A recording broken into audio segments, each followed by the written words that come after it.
So Lee Fong, he wrote a great article here worth checking out. He wrote this before the election. So Ben Wickler, he was backed by what? Pelosi and Schumer, And uh, Jeffries. Yeah. Jeffries. The guy who actually won was backed by Clyburn. Yep. Still got it. Still got it. But Lee Fong lays out here, how does this go down? Apparently, like everything else in Washington, D.C., influence is won not through ideas or experience, but through flattery and boozy parties. Martin and Wickler have hosted numerous receptions and after parties held for DNC delegates. And here you see all of these champagne brunches and so on that they threw to win that. You know, I thought of this when I read this. I was watching an interesting video about why nobody cares about the Oscars anymore. And, you know, everyone talks about the politicization. And this talked about that, but it actually went back to the year that Shakespeare in Love beat Saving Private Ryan, because it was widely acknowledged that essentially Harvey Weinstein did this, that he threw a lot of parties for Right. the voting academy. And then everyone else started doing it after that. So everyone saw, well, you can buy an Oscar. So who cares? So, I mean, there's a similar thing with the Democratic Party, because I think everybody can see, when you see, if you haven't already, some footage of the guy who won, there's no other explanation than that people got greased. Why, why would you pick this guy? This guy is like William H. Macy in Fargo. Yeah, right. Yeah. Yeah, exactly. So here he is. so so there he is, folks. Your new DNC chair, doing a little promotion for Biden here.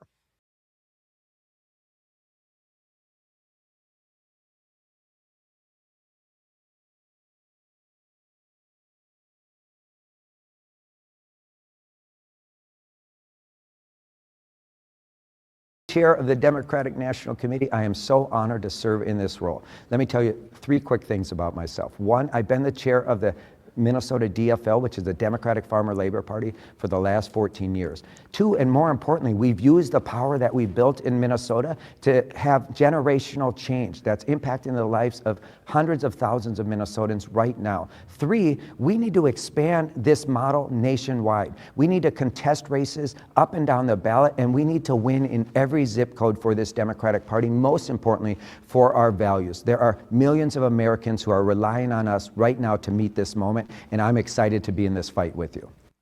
You want me to check the lot? Gosh darn it, I'll check the lot. He looks like a front desk guy at like a Holiday Inn Express. So breakfast is from 7 to 10.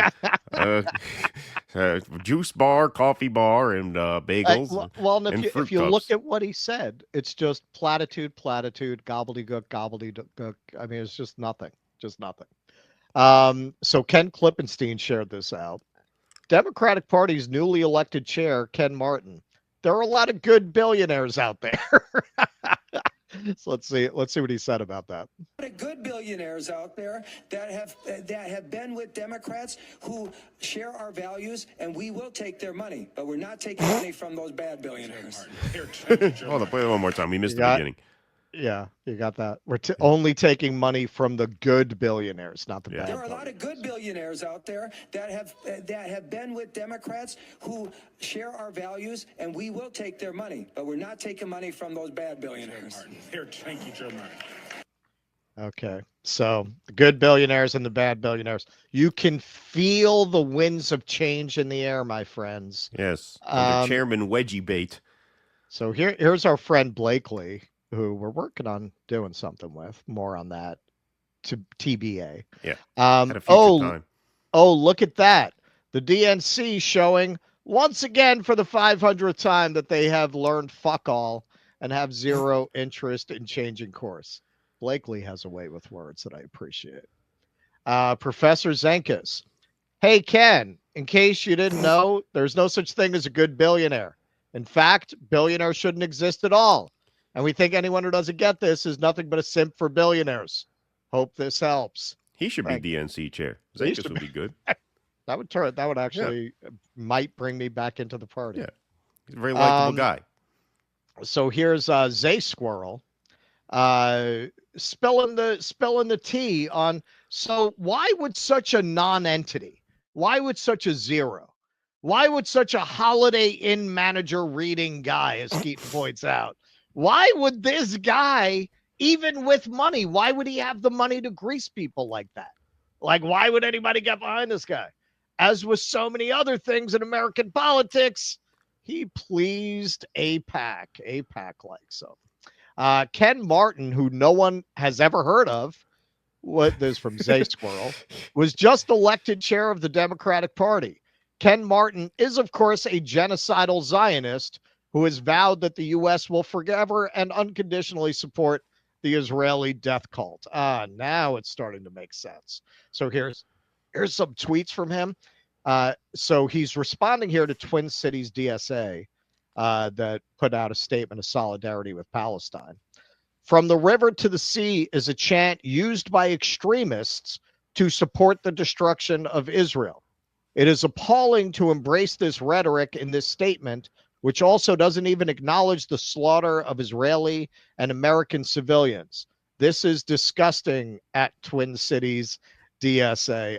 Well, it's actually in the charter of the Likud party. Right. I guess he didn't know that.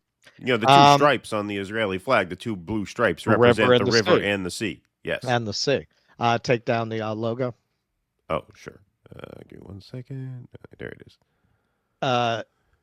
In another tweet, he says, as someone who's been to Israel and the West Bank, whose mom is Jewish, you know what that means, Ken. You're allowed to get married there. That's right. You're allowed to get married there. My friend Keaton can't. No, I can't. He can't. He's not allowed to get married there. He'd have to get married offshore and then get it recognized there, but he's not allowed to actually get married there. That almost sounds like a caliphate, doesn't it? I mean, when, I had to beg Amanda to, keep the wedding on, she said yes because she assumed we could get married in Israel. And then when I told her, I said, he sprung it on her. Yeah, I said, listen, sorry, that's not going to happen. She almost backed out. She almost did. She was actually, she was talking to me about it when I came for Thanksgiving, but yeah, exactly. We'll talk about it. As someone whose mom is Jewish and who lost family members in the Holocaust, don't you dare lecture me on what I know or don't know about the Israeli-Palestinian conflict. Grow up, Sam. Try harder. Now it's starting to make a little more sense, right? Why this absolute zero, is now the chair of the DNC. Well, this is a perfect opportunity of what Caitlin Johnston talked about how be careful what you tweet now because it's not going to look so good. When you say we'll always make sure Israel can fight and then Gaza looks the way it does now, well, you don't look too good, do you? He continues, he was the favorite candidate of Zionists who praised him for maintaining total devotion to the Israel lobby and the genocidal death cult in the face of opposition from significant portions of the liberal base. This is who the Democrats are. They hate you. Ken Martin despises you. And here he pulled a highlighted section from this article. Another pro-Israel party organizer in Minneapolis who also requested anonymity to speak candidly on the DNC race said that he had interpreted Martin's comments as pandering to a younger crowd as he seeks to shore up support from the activist left. Quote, it's not necessarily consistent with what he says to other people in different spaces. So I guess he tried to dial it down a little bit in the chair race, his genocidal mania. And here's why the squad is not worth the crabs on your balls. Ilhan Omar, Minnesota proud. Congratulations, Ken Martin, for your decisive victory as the new DNC chair. So isn't it funny these squad members will come and virtue signal about how against the genocide they are, and we are Muslims, so we are not going to give in. And look at her celebrating. She's got to know what his positions are. She's got to know that he's in the pocket of AIPAC. Of course. Ilhan Omar, when I really learned to use AI, I'm gonna put her face on McMurphy in the final scene of One Flew Over the Cuckoo's Nest with the lobotomy scar across her forehead, because she seems like just dead behind the eyes whenever I see her in interviews now. So it's very Stepford Wives, like they replaced her with an android. And David Hogg, now that's 3 people hold the position of vice chair. So this is their idea of getting new young blood in. And, they really only go for younger men who have the kind of Harry Sasson low T kind of vibe, which Hogg certainly does. Now, whatever you feel about his position on the Second Amendment, if you're trying to win back support from non-Democrats, that's really not the direction you want to go in, right? I mean, I can't think of a single person. I can't think of a single voter that brings in. No, like this is their idea of bringing young people like Harry Sasson. Right. That's their idea of what. Well, because that's the whole party. The whole party is just a ladder for people to climb as high as they can. That's it. Right. It's just a career. It's just gig flow. Right. New vice chair for the DNC thinks you don't have a right to own a gun. So David Hogg tweeted out, "You have no right to a gun. You are not a militia. When you're talking about your Second Amendment rights, you're talking about a state's right to have what is today the National Guard. The modern interpretation of 2A is a ridiculous fraud pushed for decades by the gun lobby." Again, setting aside what your opinion is of that statement, I cannot think of a worse positioning if you're trying to win back the kinds of voters that defected to the Republican Party, particularly working class voters who defected to the Republican Party. All right, so for the coup de grace, now this is kind of funny. So boldprogressives.org tweeted this guy out, calling him out. Wow. Current DNC finance chair Chris Korg, who's running for re-election, thinks billionaires pay enough taxes. He's also accused of bribery. Running unopposed, he dared someone to challenge him if they disagreed. Thank goodness Finance Committee member Tim Lim, DC, stepped up. So let's see what this fella says about billionaires paying taxes. The time has come for the Democratic Party to stop assaulting our wealthy donors. And I reject it. And if you think that I'm wrong, then vote against me if someone runs against me, or go find someone to run against me. But this is not right. I don't think anyone, whether, it's funny because there's members of Congress that have even worn a dress saying, whatever, the rich or stop the rich or whatever. Okay. Like, or tax the rich. They're, the people that that give us money, they're not paying taxes. They're paying a lot of taxes. Okay. And so I just think we need to thank people that want to help us in our mission to protect the rights of others and to lift people up in our country. That's why I do it. I'm doing it to try to lift people up.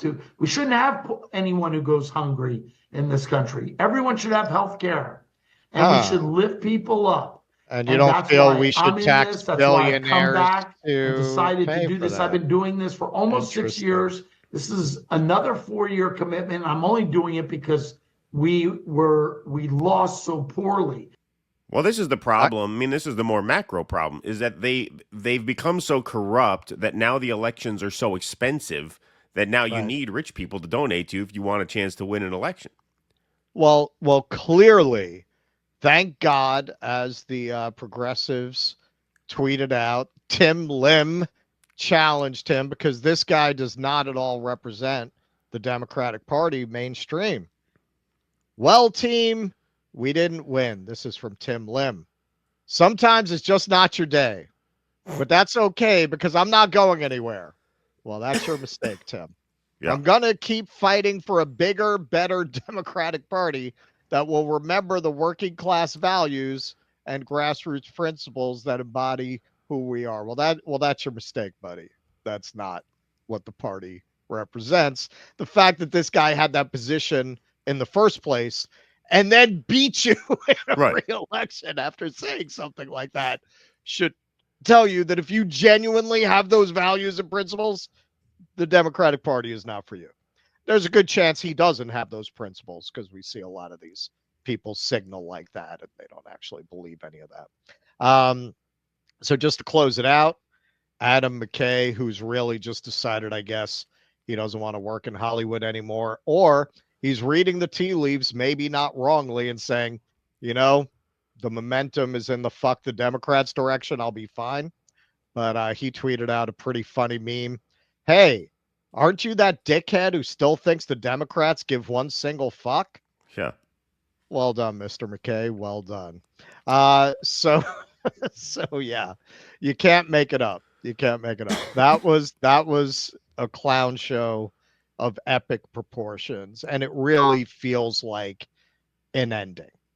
Now, we are not going to get into the tariffs tonight because there was just so much news to get into.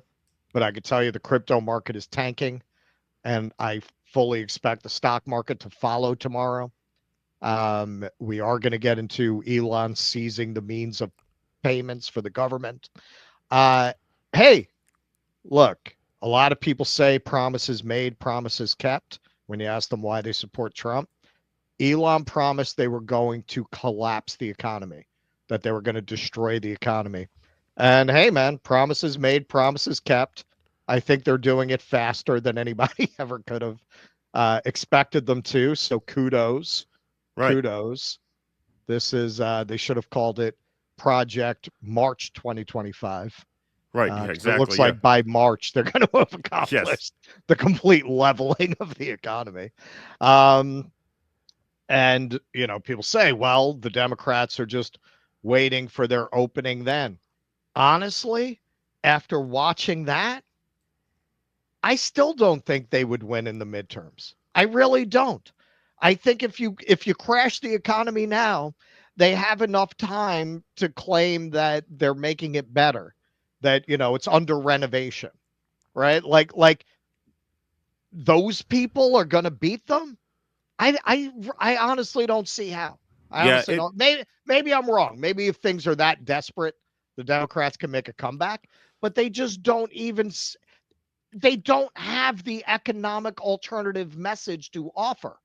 What are they going to come back talking about fucking gender neutral bathrooms? Like, what are they going to talk about? That's all they talked about in their own DNC race. Yeah, I mean, I think I have the same general take, which is that, you know, as much as I do think Trump and the Republicans are going to shit the bed, the Democrats are in no position whatsoever to take advantage of it. Right. Now, because the House is so close, they may sneak out a win in the House because it's a single-digit deficit they're working with. So maybe the math shakes out there if they find some decent enough candidates in a few districts here and there. I could see that happening. What I can't see happening is any leader emerging from this pack who can win in 2028. I think they might eke out the midterms. Yeah, it's too soon to tell, but you know, you don't need a unified party behind one vision to win a midterm. You can patch it together, especially if you're down by 3-4 seats. Maybe they do that, maybe they don't. I'm not saying that, but I don't see them regrouping in time to run a formidable alternative to Vance or Tulsi or whoever it is next. The Republicans, whatever you say about them, they are a coherent and unified party at this moment. You know what they stand for at this moment, right? And what they stand for has a material component to it, right? The Democrats, you can't say any of that for them. And so, yeah, no, they are in complete shambles, which means that you are probably stuck with at least 8 years of a Republican in the executive. And what that means is that the only hope there is for organizing outside of the, not just the two-party system, but I would argue in the short term, the electoral system altogether. What you need is, bless you, you need about 10 to 20 million people who can organize a broad-based work shortage, a broad-based general strike. Maybe more than that for a general strike, but you need tens of millions of people, not a majority. We don't have to win an election, right? You just need millions of people to stop working until the system bends to our will. And that's the North Star for the next 4 years, because this is fucked. I mean, this is completely fucked, as you see. Clown show. Please clap.